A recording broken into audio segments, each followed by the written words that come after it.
नमस्कार, बीकेसी गुरु क्लासेस में आपका स्वागत है। आज हम पढ़ेंगे कक्षा 12वीं रसायन विज्ञान से 100 से अधिक अति महत्वपूर्ण प्रश्न जो वार्षिक परीक्षा की दृष्टि से बहुत आईएमपी हैं। तो चलिए हम शुरू करते हैं। सबसे पहले नंबर पर हम लेते हैं कॉपर फेरोसाइनाइड रासायनिक रूप से अर्धपारगम्य झिल्ली होती है। कॉपर फेरोसाइनाइड क्या होती है? अर्धपारगम्य झिल्ली होती है। फिर दूसरे नंबर पर है गैसों की द्रव में विलेयता का नियम हेनरी ने दिया था। यह नियम हेनरी ने दिया था। फिर तीसरा है वाष्प दाब एक अणु संख्यक गुणधर्म है। इसे एक कर लेंगे। वाष्प दाब क्या है? वाष्प दाब एक अणु संख्यक गुणधर्म है। किसी द्रव की अवाष्पशील विलेय घोलने पर हिमांक कम हो जाता है। किसी द्रव में हम क्या करें? अवाष्पशील यदि विलेय घोल रहे हैं, जो ऐसा विलेय जो कि वाष्प में परिवर्तित नहीं होता है, तो उसका हिमांक कम हो जाता है। फिर आगे ठोस विलयन पीतल है। ऐसा ठोस जो विलयन से निर्मित हुआ है वह कौन है? पीतल है। पीतल एक मिश्र धातु है जो कि कॉपर और जिंक से बनती है। फिर आगे लेते हैं एक आदर्श विलयन वह है जो राउल्ट के नियम का पालन करता है। राउल्ट के नियम का पालन करने वाला विलयन ही एक आदर्श विलयन माना जाता है।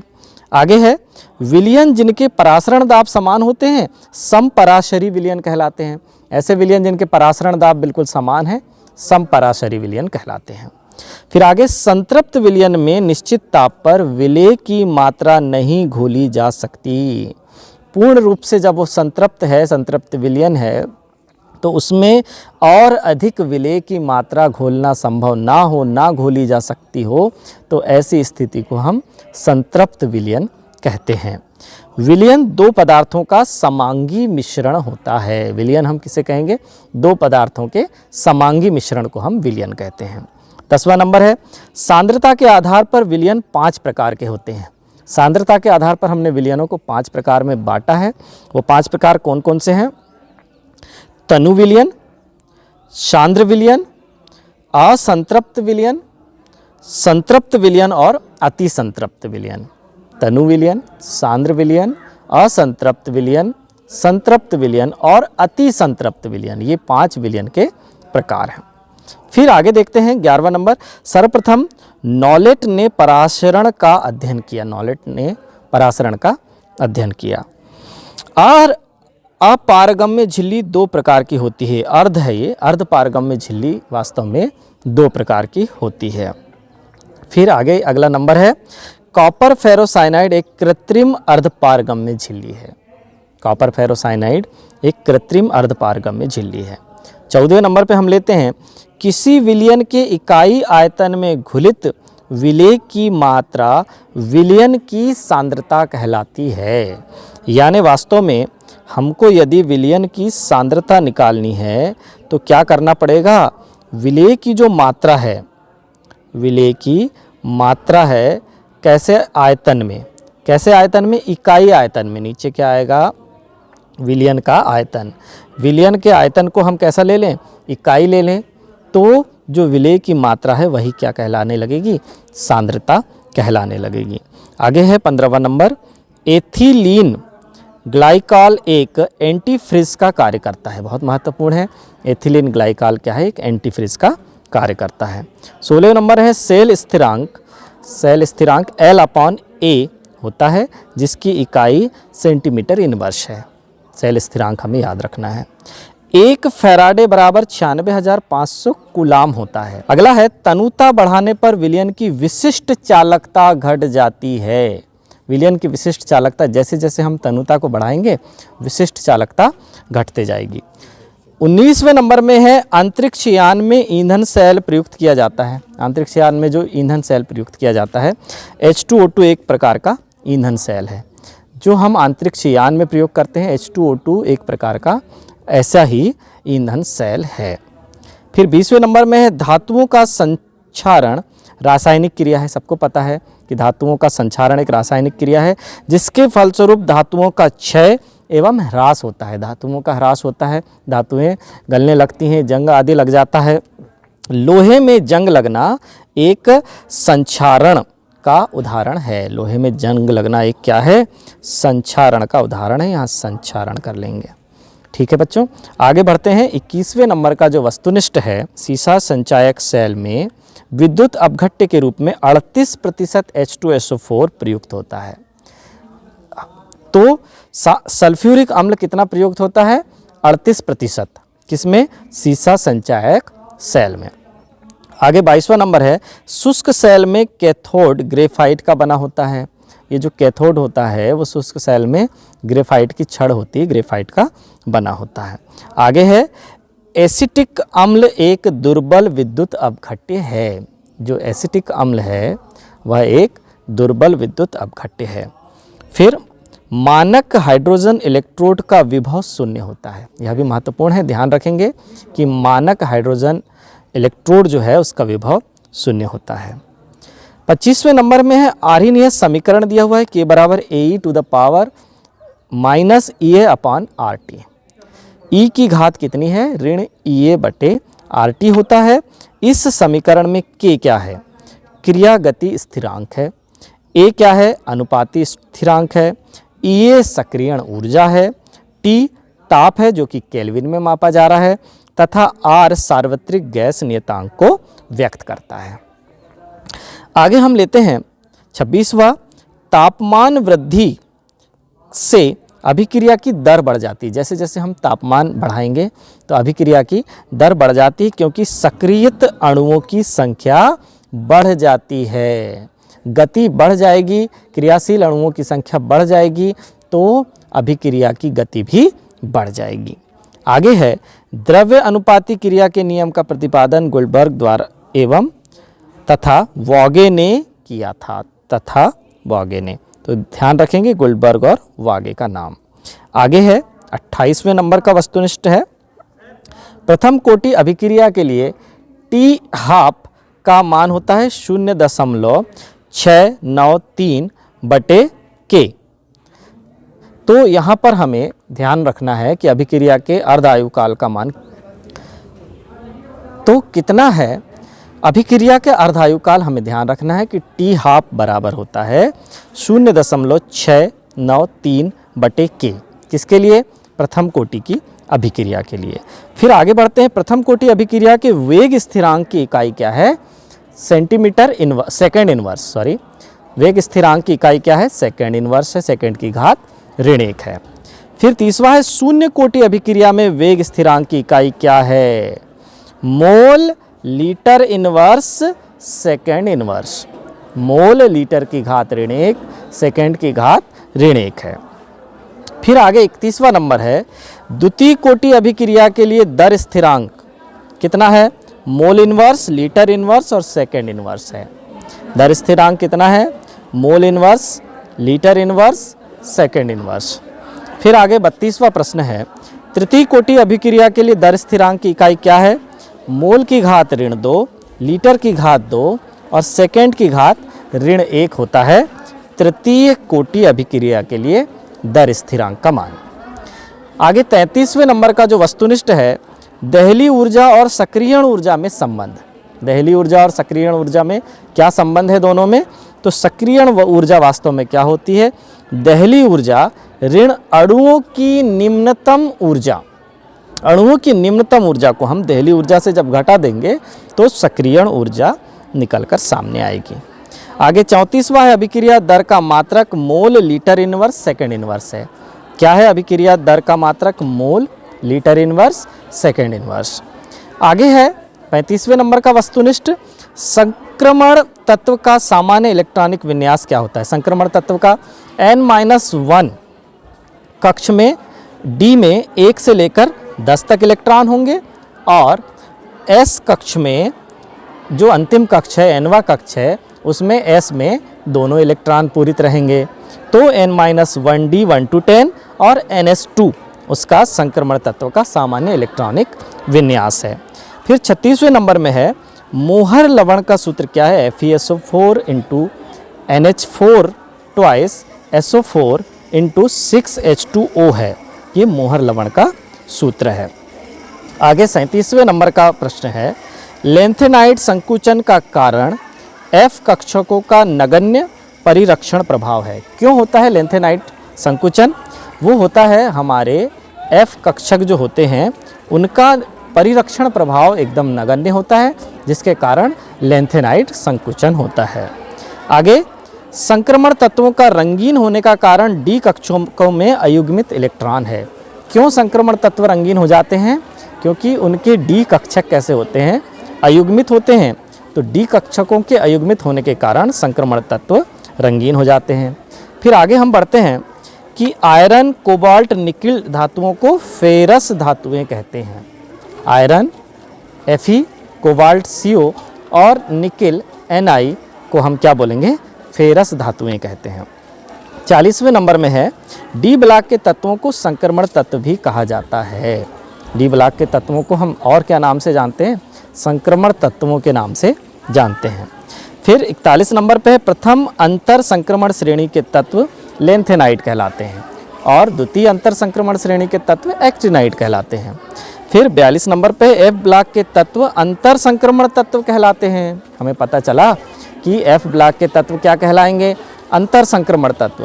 प्रथम अंतर संक्रमण श्रेणी के तत्व लैंथेनाइड और द्वितीय अंतर संक्रमण श्रेणी के तत्व जिसमें अंतिम इलेक्ट्रॉन 5F में प्रवेश करता है वो एक्टिनाइड कहलाते हैं।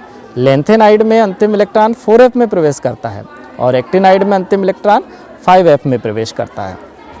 फिर आगे हम बोलते हैं कि F ब्लॉक के तत्व दुर्लभ मृदा तत्व कहलाते हैं। क्या कहलाते हैं? दुर्लभ मृदा तत्व कहलाते हैं F ब्लॉक के तत्व। 44वें नंबर में है संक्रमण तत्व एवं उनके यौगिक उत्प्रेरक का कार्य करते हैं। संक्रमण तत्वों से जो भी यौगिक बनते हैं या संक्रमण तत्व स्वयं उत्प्रेरक का कार्य करते हैं।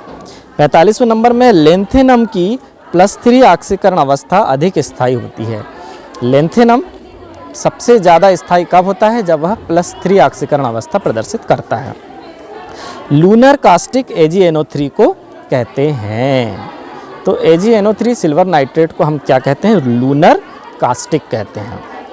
आगे Mn2+ अधिकतम अनुचुंबकीय है, तो मैग्नीज की +2 ऑक्सीकरण अवस्था अधिक अनुचुंबकीय है, अधिकतम अनुचुंबकीय है। मोहर लवण एक क्या है? द्विक लवण है।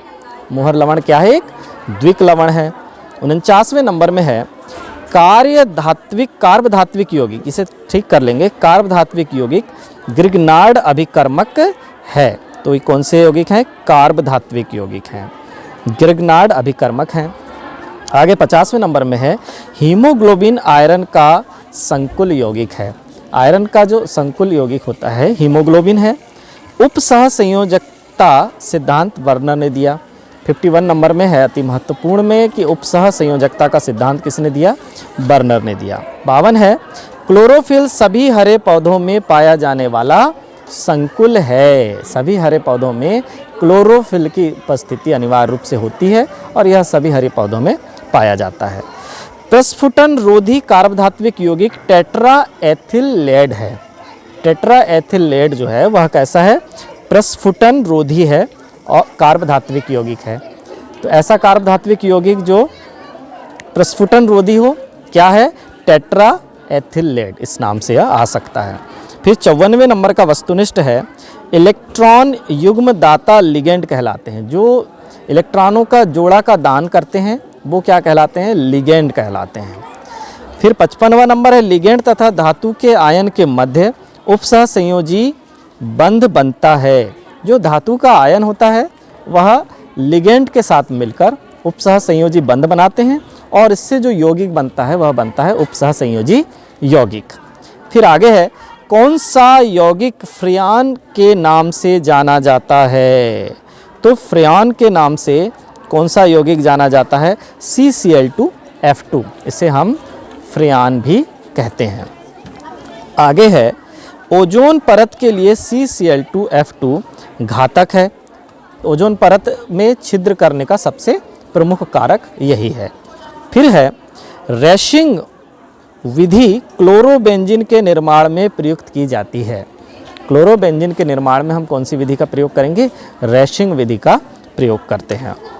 59 नंबर पर है सैंडमेयर अभिक्रिया का उत्पाद क्लोरोबेंजीन है। सैंडमेयर अभिक्रिया में अंत में बनकर जो तैयार होता है क्या तैयार होता है? क्लोरोबेंजीन तैयार होता है। आगे 60 नंबर में है क्लोरोफार्म को खुला छोड़ने पर बनने वाला हानिकारक उत्पाद का सूत्र है COCl2। जो क्लोरोफॉर्म को आपने खुला छोड़ा तब इस तरह का हानिकारक उत्पाद बनता है। फिर आगे है एल्किल हैलाइड का सामान्य सूत्र RX है। RX मतलब जहाँ पर R हमने जैसे इस तरह से ले लिया कि CH3Cl इस तरह से एल्किल हैलाइड का निर्माण होता है, तो ये R और X के रूप का होता है।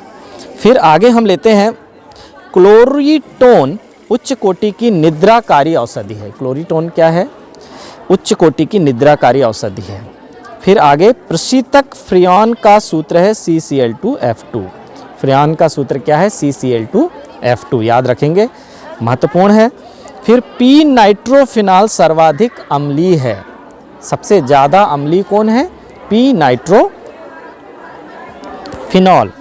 सर्वाधिक अम्लीय है। ये 4 ऑप्शन दे दिए जाएंगे और उसमें अम्लीयता पूछी जाएगी, तो पी नाइट्रोफिनॉल सर्वाधिक अम्लीय है।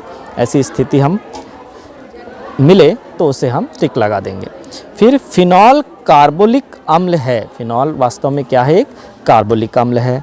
66 नंबर में ल्यूकोस अभिकर्मक सांद्र HCl व निर्जल ZnCl2 है। तो सांद्र HCl हाइड्रोक्लोरिक अम्ल की जब जिंक क्लोराइड के साथ अभिक्रिया करेंगे तो सांद्र HCl व निर्जल ZnCl2 एक क्या है? ल्यूकोस अभिकर्मक है। 67वें नंबर में हम लेंगे कि शराब को विषैला बनाने के लिए मेथिल अल्कोहल का उपयोग किया जाता है।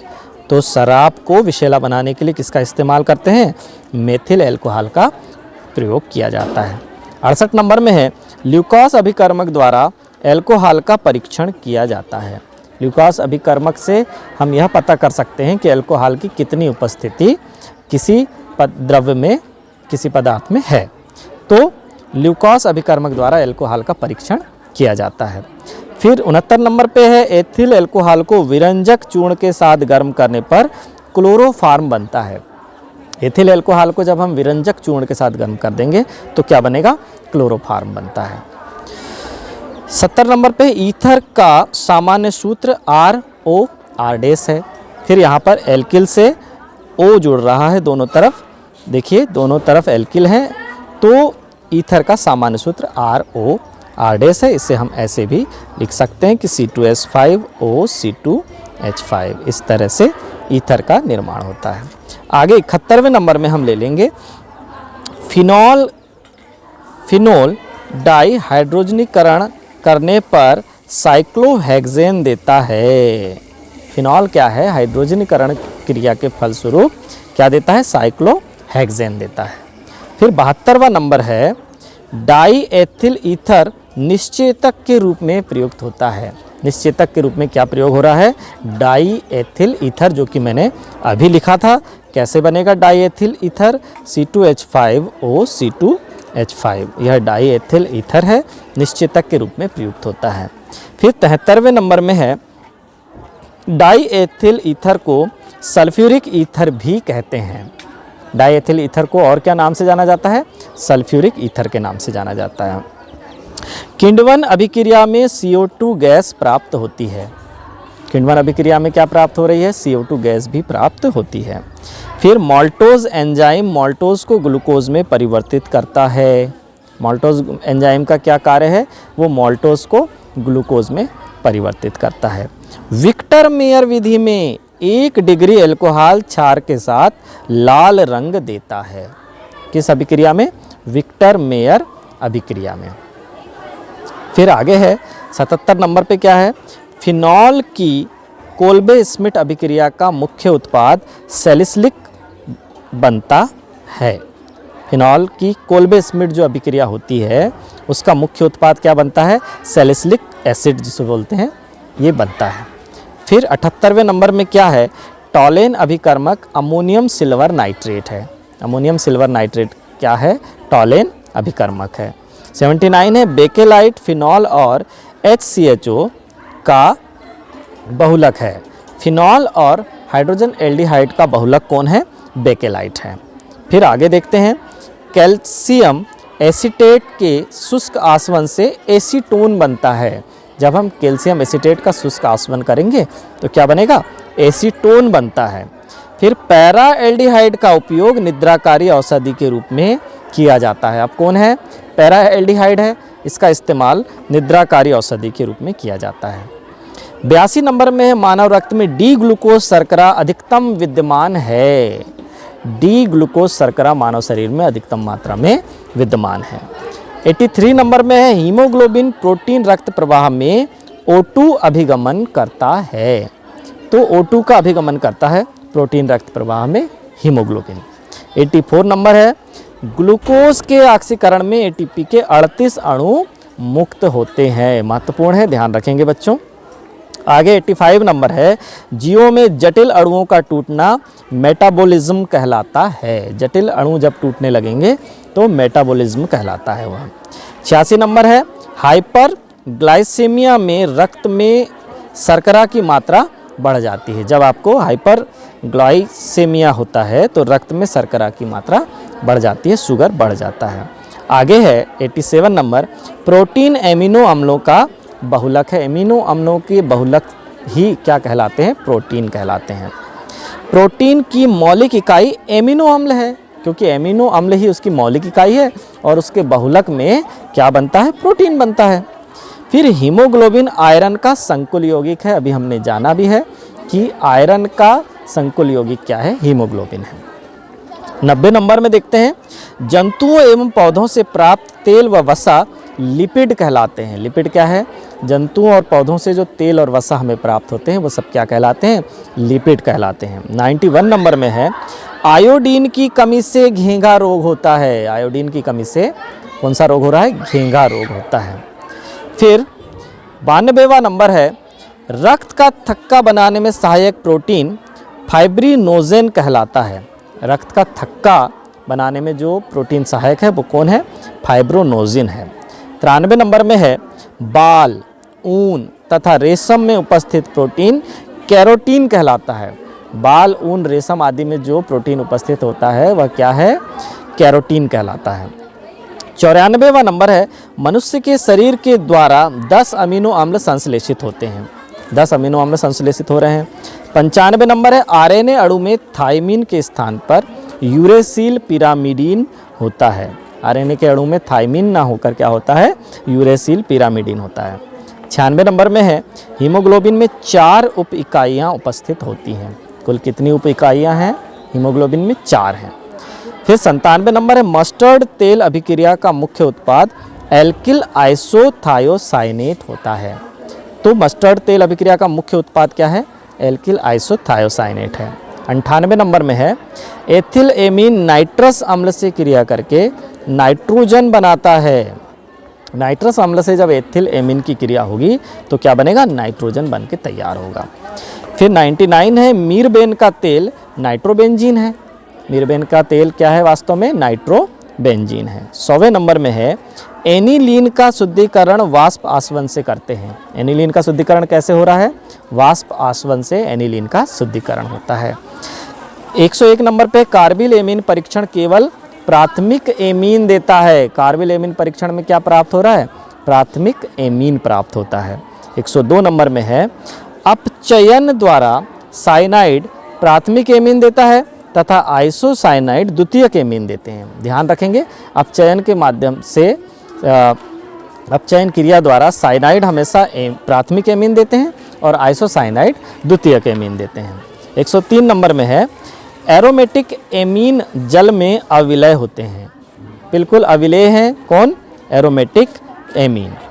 फिर आगे आ जाएगा 104 नंबर, ट्राई नाइट्रोटॉलुइन एक विस्फोटक पदार्थ है। ट्राई नाइट्रोटॉलुइन क्या है, एक विस्फोटक पदार्थ है। और अंतिम है, एमिनो की क्षारीय प्रवृत्ति नाइट्रोजन परमाणु पर एकाकी इलेक्ट्रॉन युग्म के कारण होती है। तो बच्चों, आज की यह क्लास हमारी यहीं समाप्त होती है। धन्यवाद।